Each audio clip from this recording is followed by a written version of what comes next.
Yeah Raviteja. So Raviteja, మీరు ఉమ్మడి రంగారెడ్డి జిల్లాలో ఎక్కడెక్కడికి వెళ్ళారు? రంగారెడ్డి జిల్లా వెళ్ళారా, మెదక్ జిల్లాలో మీరు టూర్ చేశారా? మొత్తం రంగారెడ్డి జిల్లాలో 13 మున్సిపాలిటీలకు చెందినటువంటి పోలింగ్ ప్రక్రియ ఈరోజు సాగింది. దాంట్లో నేను ఓటు వేసినటువంటి ఇబ్రహీంపట్నం మున్సిపాలిటీ నుంచి మొదలుకొని ఆ తర్వాత పక్కనే ఉన్నటువంటి ఆమన్గల్, షాద్నగర్, శంకర్పల్లి, పరిగి, తాండూర్, మేడ్చల్లో ఉన్నటువంటి మున్సిపాలిటీస్ అన్నిటి కూడా ఉదయం నుంచి కూడా ప్రత్యేకంగా రిపోర్ట్ కోసం గ్రౌండ్ లో తిరుగుతూ ఇటు రాజకీయ నాయకులతో పాటు సాధారణ వ్యక్తులతో మాట్లాడి వాళ్ళు తీసుకున్నటువంటి ఒక పల్స్ పూర్తిగా నేను నోట్ చేసుకున్నాను. నా చేతిలో కనబడుతున్నటువంటి వైట్ పేపర్ ఉదయం నుంచి నేను రిపోర్టింగ్ కోసం తిరిగినటువంటి మున్సిపాలిటీలో ఎవరు ఓటర్ నాడి ఏంటి, ఏ పార్టీ వైపు వీళ్ళు ముగ్గు చూపుతా ఉన్నారు, ఎందుకు ముగ్గు చూపుతా ఉన్న ఒక విషయాలు కూడా వాళ్ళకు గ్రౌండ్ రిపోర్ట్ పూర్తిగా వాళ్ళ నుంచి సేకరించాను. ఒకసారి ముందుగా ఫస్ట్ 1 minute లో ఈ 13 మున్సిపాలిటీలో ఎన్ని వార్డులు ఉన్నాయన్న విషయానికి వద్దాము. ముందుగా తాండూర్ 36 వార్డ్స్ ఉన్నాయి. దీంట్లో వికారాబాద్ 34 ఉన్నాయి, ఇబ్రహీంపట్నం 24, మొయినాబాద్ 26, చేవెళ్ల 18, ఆలియాబాద్ 20, మద్దు చింతలపల్లి 24, ఎల్లంపేట 24, శంకర్పల్లి 15, పరిగి 12, కొసిగి 16, మద్దూరు 16. మొత్తం 13 మున్సిపాలిటీలో ఇంట్రెస్టింగ్ గా చాలా టఫ్ గా ఉన్నటువంటి కొన్ని ప్రాంతాల దగ్గర పబ్లిక్ చెప్పినటువంటి పల్స్ ప్రకారంగా ఆ విషయాలకు వెళ్తే తాండూరులో కాంగ్రెస్ ఖచ్చితంగా విజయం సాధిస్తుంది, కాంగ్రెస్ వైపుగా ఎక్కువగా అక్కడ పబ్లిక్ మొగ్గు చూపినట్టుగా కూడా ప్రతి ఓటర్ నాడి దగ్గరుండి జీ తెలుగు ఆ ప్రయత్నం చేసింది. కొన్ని ఆఫ్ రికార్డ్ తెలుసుకున్నారు, కొన్ని ఆన్ రికార్డ్ తీసుకున్నారు. వాళ్ళకి సంబంధించిన కొన్ని బైట్స్ కూడా ప్లే చేశాం.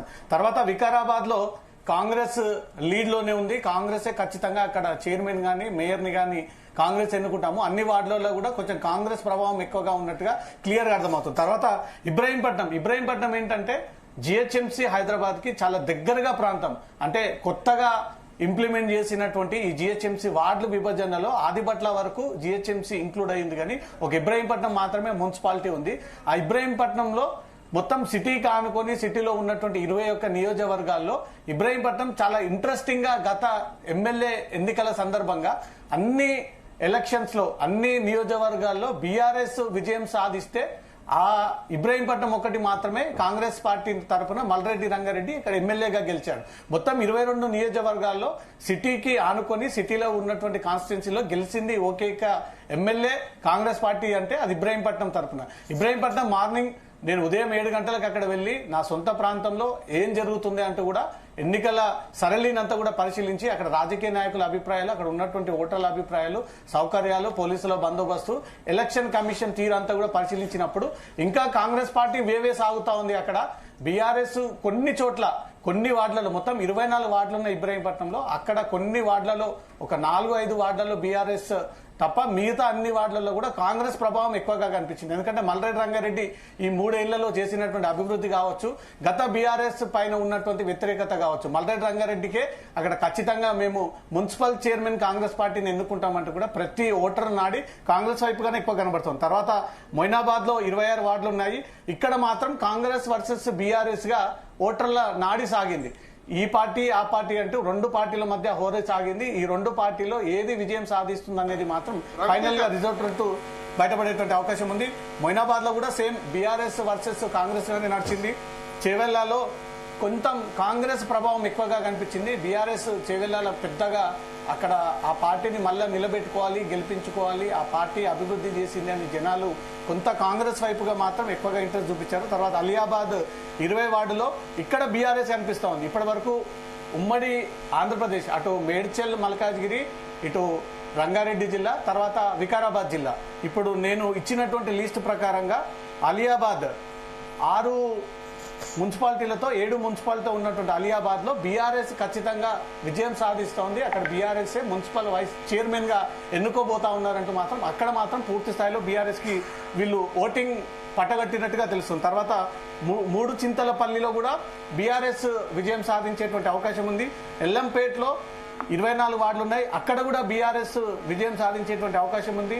శంకర్పల్లి, పరిగి, కొస్గి, మద్దూర్ ఈ 4 మున్సిపాలిటీల్లో కాంగ్రెస్ జెండా కైవసం చేసుకునేటువంటి అవకాశం ఉంది. ఇప్పటి వరకు పబ్లిక్ పల్స్ ఫీల్డ్ లో వెళ్లి తిరిగి ఒక రిపోర్టింగ్ గా, ఒక జర్నలిస్ట్ గా ఉన్నటువంటి అనుభవంతో పబ్లిక్ తో మాట్లాడి, ఓటర్లతో మాట్లాడి, సాధారణ ప్రజలతో మాట్లాడి ఏ పార్టీకి మీరు ఇంట్రెస్ట్ చూపిస్తా ఉన్నారు, ఎందుకు చూపిస్తా ఉన్నారు అని ఇచ్చినప్పుడు వాళ్ళ లిస్ట్ ప్రకారంగా వాళ్ళు ఇచ్చినటువంటి ఆ ఫలితాల ప్రకారంగా మొత్తం కాంగ్రెస్ కి ఉమ్మడి రంగారెడ్డి జిల్లాలో 104 నుంచి 112 వార్డులలో వీళ్ళు విజయం సాధించబోతా ఉన్నారు అనేది మాత్రం పబ్లిక్ చెప్తున్నటువంటి రియాక్షన్స్ ప్రకారంగా. మళ్ళీ ఒకసారి చెప్తాము, కాంగ్రెస్ పార్టీ ఉమ్మడి రంగారెడ్డి జిల్లాలో 104 నుంచి 112 వరకు వార్డులలో కాంగ్రెస్ పార్టీ విజయం సాధించబోతా ఉంది అంటూ మాత్రం పబ్లిక్ నుంచి వచ్చినటువంటి రియాక్షన్ ఇది. తర్వాత బీఆర్ఎస్ ఉమ్మడి రంగారెడ్డి జిల్లాలో 95 నుంచి 104 వరకు కూడా ఈ విజయం సాధించేటువంటి అవకాశం ఉంది. ఇది ఎగ్జాక్ట్ ఫిగర్ కాదు, పబ్లిక్ ఇచ్చినటువంటి వారి ఇంట్రెస్ట్, పార్టీ పైన వాళ్ళకు ఉన్నటువంటి ఇంట్రెస్ట్, ఎందుకు ఓటేశారు, ఎందుకు ఓటేయాల్సి వచ్చింది,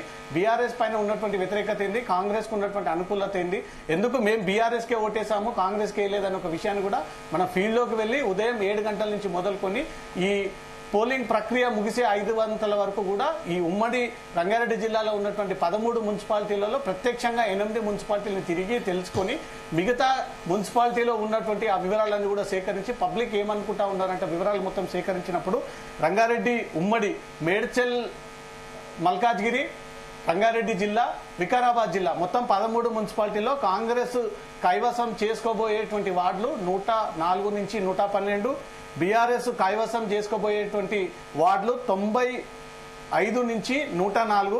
అదే బీజేపీ విషయానికి వస్తే 16 నుంచి 18 కైవసం చేసుకునేటువంటి వార్డులు. ఎంఐఎం కొన్ని చోట్ల వికారాబాద్, తాండూరులో మైనారిటీకి చెందినటువంటి సోదరులు ఎక్కువగా ఉన్నటువంటి ప్రాంతం, అక్కడ 2 లేదా 3 ఉమ్మడి రంగారెడ్డిలో 3 ఎంఐఎం ఈసారి వార్డులో వీళ్ళు విజయం సాధించబోతా ఉన్నారు. తర్వాత సిపిఎం పార్టీ 2 నుంచి 3, అదర్స్ 6 నుంచి 8 మంది. కొంత ఇండిపెండెంట్ పార్టీ నుంచి టికెట్ ఎక్స్పెక్ట్ చేసి ఆ పార్టీ టికెట్ ఇవ్వకపోయేసరికి వీళ్ళు ఇండిపెండెంట్ గా వేసి తమ సత్తా ఏంతో చాటి చూపించుకోవడం కోసం కూడా వాళ్ళు బరిలోకి దిగి ఓటర్లని ఏదో రకంగా తమ వైపుగా తిప్పుకొని వాళ్ళ వైపుగా ఓటేసుకున్నటువంటి సందర్భాలు అదర్స్ కి కూడా రంగారెడ్డి జిల్లాలో ఎంఐఎం, కాంగ్రెస్, ఎంఐఎం, సిపిఐ పార్టీకి మించి ఎక్కువగా ఇండిపెండెంట్లీ ఇక్కడ వార్డులో 8 వరకు వార్డులలో వీళ్ళు కైవసం చేసుకునేటువంటి అవకాశం ఉంది. మొత్తం 13న ఫైనల్ రిజల్ట్స్ రాబోతా ఉంది. 16వ తారీఖున చైర్మన్ కి చెందినటువంటి ఎన్నిక జరగబోతా ఉంది.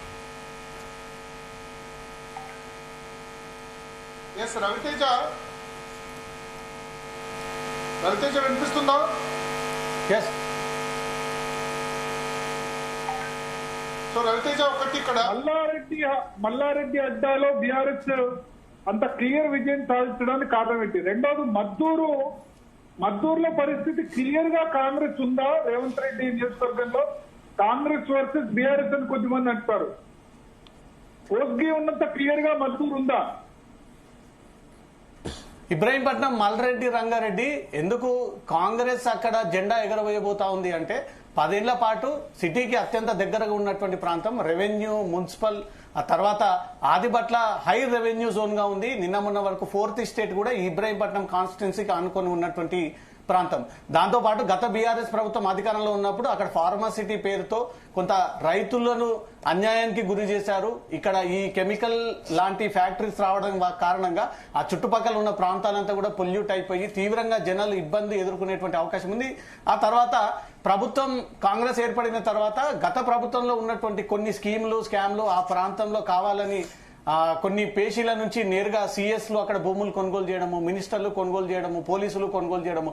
సో కొంత అక్కడ వ్యతిరేకత పెరిగినటువంటి ప్రాంతం కాబట్టి ఇక్కడ బీఆర్ఎస్ కాకుండా కాంగ్రెస్ మల్రెడ్డి రంగారెడ్డి గత ఎన్నికల్లో కూడా ఇదే మంచిరెడ్డి కిషన్ రెడ్డి పైన పోటీ చేసినప్పుడు కొద్ది ఓట్లతో ఓడిపోయినటువంటి సిచ్యువేషన్. కానీ మొన్నటి ఎన్నికల్లో మాత్రం ఎమ్మెల్యే ఎలక్షన్స్ లో అన్ని నియోజకవర్గాల్లో బీఆర్ఎస్ పార్టీ విజయం సాధిస్తే ఒక ఇబ్రాహీంపట్నం, రంగారెడ్డి జిల్లాలో మాత్రము ఇబ్రాహీంపట్నం నియోజకవర్గంలో ఒకే ఒక జెండా ఎగరవేసింది కాంగ్రెస్. అది కూడా అదే కాన్స్టిట్యున్సీకి చెందినటువంటి ఎమ్మెల్యే మల్రెడ్డి రంగారెడ్డి.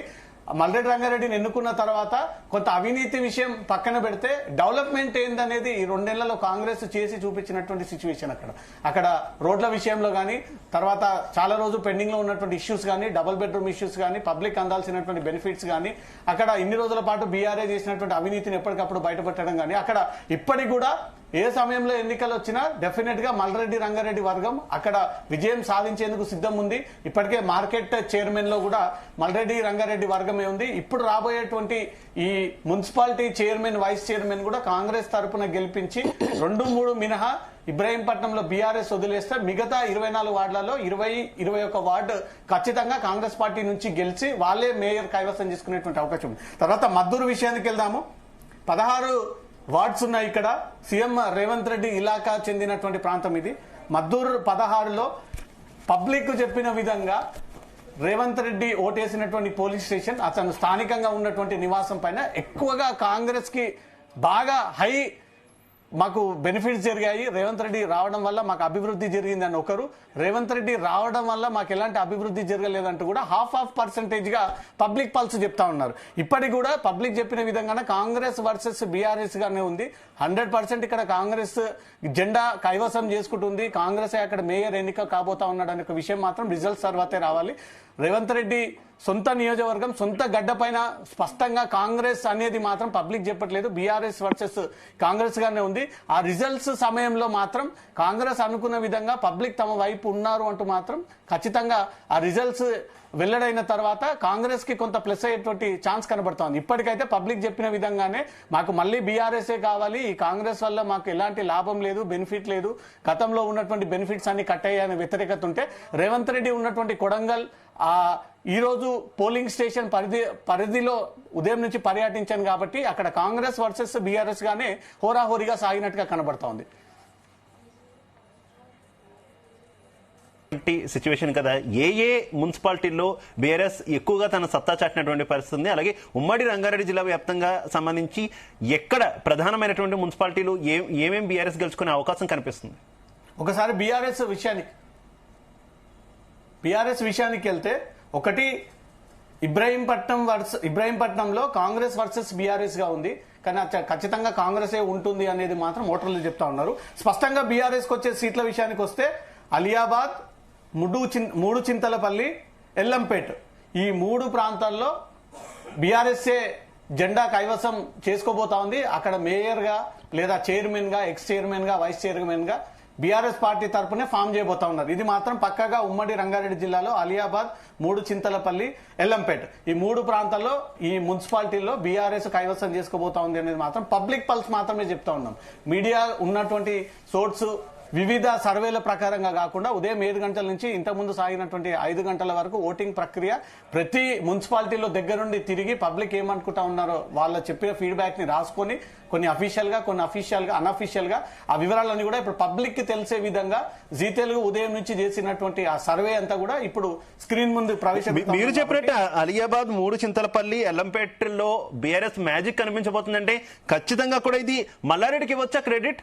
మాజీ మంత్రి మల్లారెడ్డి ఖచ్చితంగా మల్లారెడ్డి ఎఫెక్ట్ గానే కనబడుతోంది. మల్లారెడ్డి కింది స్థాయి నుంచి వచ్చినటువంటి రాజకీయ నాయకుడు, ఒక కింది స్థాయి నుంచి మాజీ మంత్రి వరకు వెళ్లి ఇప్పుడు మంత్రి అనే ఒక హుందాతనం లేకుండా కూడా నేను మంత్రి అనే గౌరవంగా ఫీల్ కాక కూడా ఒక సాధారణ కార్యకర్తలాగా వెళ్లి తను పబ్లిక్ కి మనం ఏం చేశాము, బీఆర్ఎస్ లో ఎలాంటి అభివృద్ధి చేశాము, మన పార్టీ ప్రత్యేక రాష్ట్రం సాధించిన తర్వాత మనము అధికారంలోకి వచ్చిన తర్వాత నా మేడ్చల్ నియోజకవర్గంలో మొత్తం మల్కాజిగిరి మేడ్చల్ నియోజకవర్గంలో బీఆర్ఎస్ ఏం అభివృద్ధి చేసింది, ఎలా చేసింది, అప్పటి పరిస్థితులు ఏంది, ఇప్పటి పరిస్థితులు ఏంది, మళ్ళీ మన చేయి దాటిపోయి కాంగ్రెస్ లోకి పోతే మళ్ళీ మనం వెనక అభివృద్ధి పడినట్టే, మనం ఖచ్చితంగా మన బీఆర్ఎస్ ని గెలిపించుకోవాలంటూ మాత్రం మల్లారెడ్డి ఈ కొన్ని రోజుల పాటు చివరికి కాంగ్రెస్ బీఆర్ఎస్ మధ్యలో ఘర్షణ జరిగినప్పుడు అక్కడ ఉన్నటువంటి మేడ్చల్ బీఆర్ఎస్ నాయకుడు, కాంగ్రెస్ నాయకుడు వజ్రేష్ యాదవ్, మాజీ మంత్రి మల్లారెడ్డి ఇద్దరి మధ్యలో సాగినటువంటి హోరాహోరీలో కూడా ఖచ్చితంగా మనం సాధించబోతా ఉన్నాము అని విషయం గట్టిగా చాటింపేసి చెప్పినటువంటి వ్యక్తి మాజీ మంత్రి మల్లారెడ్డి. సేమ్ అతను చెప్పిన విధంగానే సర్వే ప్రకారంగా అలియాబాద్, మూడు చింతలపల్లి, ఎల్లంపేట్ ఈ 3 మున్సిపాలిటీలో మాత్రం ఖచ్చితంగా బీఆర్ఎస్ కైవసం చేసుకోబోతా ఉంది. ఇప్పటికే జనాల మూడ్ అంతా కూడా వాళ్ళు తెలుసుకొని కాంగ్రెస్ మనకు చేసింది ఏం లేదు అంటూ మాత్రం వ్యతిరేక ప్రచారం చేసి అనుకూలమైనటువంటి వాటికి మార్చుకొని ఓటర్ల నాడీ తెలుసుకొని మనం బీఆర్ఎస్ ని గెలిపించుకోవాలంటూ కూడా మల్లారెడ్డి చేసినటువంటి వర్కౌట్ 100% సక్సెస్ అయింది అనుకోవాలి. కొన్ని ఏరియాలలో అక్కడక్కడ కాంగ్రెస్ సాధించేటువంటి ఛాన్స్ ఉంది. కానీ మొత్తానికి వాళ్ళు చైర్మన్ గా పార్టీ తరపున బీఆర్ఎస్ కైవసం చేసుకోబోతా ఉంది. అది స్పష్టంగా ఈ 3 చోట్ల కనబడతా ఉంది. కాంగ్రెస్ ఉమ్మడి రంగారెడ్డి జిల్లాలో తాండూరు ఒకటి కాంగ్రెస్ 100% కనబడతా ఉంది. వికారాబాద్ కూడా కాంగ్రెస్ 100% కనబడతా ఉంది. చేవెళ్లలో కూడా కాంగ్రెస్ కనబడతా ఉంది. శంకర్పల్లిలో కూడా కాంగ్రెస్ కనబడతా ఉంది. పరిగిలో కూడా కాంగ్రెస్ కనబడతా ఉంది. కొసిగిలో కూడా కాంగ్రెస్ కనబడతా ఉంది. ఒక మద్దూరు రేవంత్ రెడ్డికి చెందినటువంటి ఇలాకా ఆ ప్రాంతం మాత్రం కాంగ్రెస్ వర్సెస్ బీఆర్ఎస్ గా ఉన్నట్టుగా మాత్రం స్పష్టంగా తెలుస్తుంది. బీఆర్ఎస్ 3, కాంగ్రెస్ 8 చోట్ల స్పష్టంగా కనబడతా ఉంది. ఇంకా మిగతా చోట్ల మాత్రం కాంగ్రెస్ వర్సెస్ బీఆర్ఎస్ గానే సాగుతా ఉంది. మొత్తం చేవెళ్ళ ఏ రకంగా చూసుకోవచ్చు రవితేజ? చేవెళ్ళ ఖచ్చితంగా కూడా బీఆర్ఎస్ టఫ్ ఫైట్ ఇచ్చింది అనేటటువంటి వార్తలు ఉన్నాయి కదా, కానీ ఏంటి కాంగ్రెస్ కి ఏ రకంగా అక్కడ కొంత ఎడ్జ్ వచ్చిన సిచ్యువేషన్ కనిపిస్తుంది? చేవెళ్లలో మొత్తం 18 వార్డులు ఉన్నాయి.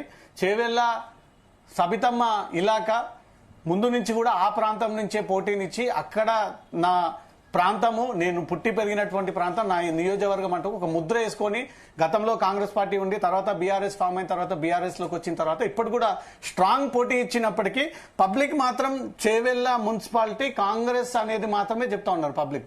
ఎందుకు అని అడిగినప్పుడు బీఆర్ఎస్ లో సబితా ఇంద్రారెడ్డి మినిస్టర్ గా ఉన్నప్పుడు పబ్లిక్ లో అవైలబుల్ లేకుండా పోయింది. వాళ్ళ వర్గీయులని టచ్ చేసినప్పుడు మా సమస్యలు ఇంకా పెండింగ్ లోనే ఉన్నాయి, ఫుల్ ఫ్లెజ్ గా కంప్లీట్ కాలేదు.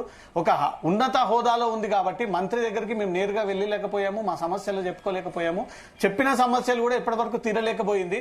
కాంగ్రెస్ వచ్చిన తర్వాత నేరుగా స్థానికంగా ఉన్నటువంటి నాయకులతో కొంత అభివృద్ధి జరుగుతోంది. రోడ్ల విషయంలో, వాటర్ల విషయంలో, డబుల్ బెడ్రూమ్ల విషయంలో, మిగతా బెనిఫిట్స్ విషయంలో. మాకు చేవెళ్లలో ఖచ్చితంగా ఈ మున్సిపాలిటీలో కాంగ్రెస్ కావాలి అంటూ మాత్రం ఆ ఓటర్లు ఉదయం నుంచి కూడా కాంగ్రెస్ వైపుగానే ఎక్కువగా అక్కడ ఇంట్రెస్ట్ చూపించి, మొగ్గు చూపించి అటువైపుగా వెళ్లి ఖచ్చితంగా మాకు చేవెళ్ళ కాంగ్రెసే కావాలన్నట్టుగా కూడా గ్రౌండ్ లెవెల్లో వర్క్ చేసి కార్యకర్తలంతా కూడా ఖచ్చితంగా బీఆర్ఎస్ ని ఢీకొట్టి అక్కడ కాంగ్రెస్ జెండా ఎగరవేయాలనే ఒక దిశగా అక్కడ పనిచేసినట్టుగా కనబడతా ఉంది. చేవెళ్లలో సబితా ఇంద్రారెడ్డి కొంత ప్రభావం ఎక్కువగా కనిపించలేదు అన్నట్టు మాత్రం ఓటర్ల నుంచి తీసుకున్నటువంటి ఫీడ్బ్యాక్ ప్రకారంగా మనం ప్రజలకు ఈ విషయాన్ని తెలియజేస్తా ఉన్నాం. చేవెళ్లలో స్పష్టంగా కాంగ్రెసే కనబడతా ఉంది. ఒక్క మల్లారెడ్డి ఎఫెక్ట్ మాత్రం బీఆర్ఎస్ పార్టీ పైన స్పష్టంగా కనబడతా ఉంది. అతను గ్రౌండ్ లో తిరగడం వల్ల అతను పబ్లిక్ కి అవేర్నెస్ తీసుకొచ్చి మనకు కాంగ్రెస్ ఏమీ చేయలేదు, బీఆర్ఎస్ లో జరిగినటువంటి అభివృద్ధి గురించి బాగా జనాల్లోకి తీసుకెళ్లి అది మ్యాజిక్ లేదా అతను చేసినటువంటి కామెడీ కానీ లేకపోతే జనాలు అతను తీసుకునేటువంటి ఆదరణ కానీ ఒక సాధారణ వ్యక్తిలాగా కార్యకర్తలాగా వెళ్లి పబ్లిక్ ని మ్యాజిక్ చేసి వాళ్ళకు అవన్నీ చెప్పి వాళ్ళ మైండ్ వాష్ చేసి పార్టీ వైపు తిప్పుకొని ఈ 3 మున్సిపాలిటీ మల్లారెడ్డి ఇన్ఛార్జ్ గా ఉన్నాడు. మేడ్చల్ మల్కాజ్గిరికి చెందినటువంటి ఆయన సొంత ప్రాంతం కాబట్టి అక్కడ 3 మున్సిపాలిటీలు మాత్రం డెఫినెట్ గా బీఆర్ఎస్ రాబోతా ఉంది, వస్తుంది.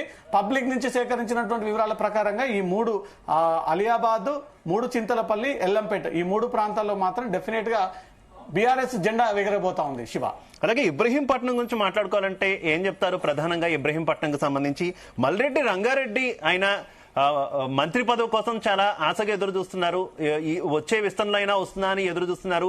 కొంత అల్టిమేటంలు కూడా అటు అధినాయకత్వానికి జారీ చేసిన సిచ్యువేషన్స్ కూడా మనం చూసాం. ఏంటి పట్టు నిలుపుకుంటున్నారు ఆయన? మల్రెడ్డి రంగారెడ్డి నిజంగానే కాంగ్రెస్ పార్టీలో చాలా సీనియర్ నాయకుడు. ఉద్యమం టైం నుంచి కంటే ముందుగానే ఇదే కాంగ్రెస్ పార్టీని నమ్ముకొని అప్పుడు మలక్పేట్ కాన్స్టిట్యున్సీ చాలా పెద్ద పరిధి హైదరాబాద్ లో, మలక్పేట్, ఎల్బీ నగర్, ఇబ్రహీంపట్నం, మహేశ్వరం ఇవన్నీ ఆనుకొని ఉన్నటువంటి ఏకైక పెద్ద ప్రాంతం మలక్పేట్ కాన్స్టిట్యున్సీ. ఇప్పుడు 4-5 కాన్స్టిట్యున్సీల కింద విభజన చేసి వివిధ కాన్స్టిట్యున్సీల ఇతర పార్టీ నాయకులు పోటీ చేస్తూ ఉన్నారు. 2000 టైంలోనే మల్రెడ్డి రంగారెడ్డి కాంగ్రెస్ పార్టీ తరఫున తన సత్తా ఏంటో చాటి చూపించినటువంటి వ్యక్తి కాబట్టి మల్రెడ్డి రంగారెడ్డి ఆ కాన్స్టిట్యున్సీలో నిజంగానే ఎమ్మెల్యే అయితే అనేక బెనిఫిట్స్ ఉంటాయి. ఒక సాధారణ వ్యక్తి, అర్థం చేసుకునేటువంటి గుణం ఉన్నటువంటి వ్యక్తి, ఈ కబ్జాలు, ఈ అవినీతి, ఈ బరితెగింపు, ఈ దౌర్జన్యం, పబ్లిక్ పైన అటాక్ చేయడము, పబ్లిక్ నుంచి వసూలు చేయడం వీటన్నిటికీ చాలా దూరంగా ఉండేటువంటి వ్యక్తి, సాఫ్ట్ నేచర్ ఉన్నటువంటి వ్యక్తి. మల్రెడ్డి రంగారెడ్డి సడన్ గా ఎన్నికలకు వచ్చి ఈ రోజు ఇబ్రహీంపట్నం మీద కాంగ్రెస్ జెండా పాతినటువంటి వ్యక్తి కాదు. 2000 టైంలోనే మలక్పేట్ అత్యంత పెద్ద కాన్స్టిట్యూన్సీలో హైయెస్ట్ మెజారిటీ సాధించినటువంటి వ్యక్తి మల్రెడ్డి రంగారెడ్డి. ఆ తర్వాత ఇబ్రహీంపట్నం విడిపోయిన తర్వాత, విభజన అయిన తర్వాత ఇబ్రహీంపట్నం పైన అనేక సార్లు పోటీ చేసి 3-4 టర్మ్స్ కూడా ఎలాగైనా బీఆర్ఎస్ ని ఓడించి ఖచ్చితంగా కాంగ్రెస్ జెండా ఎగరవేయాలి. వాళ్ళ బీఆర్ఎస్ చేసినటువంటి అవినీతి, ప్రభుత్వంలో ఉన్నటువంటి పెద్దలు సైతం అప్పుడు బీఆర్ఎస్ అధికారంలో ఉన్నప్పుడు ఫార్మసిటీ చుట్టూ పరిసర ప్రాంతాల్లో ఏకంగా ఉన్నత హోదాలో ఉన్న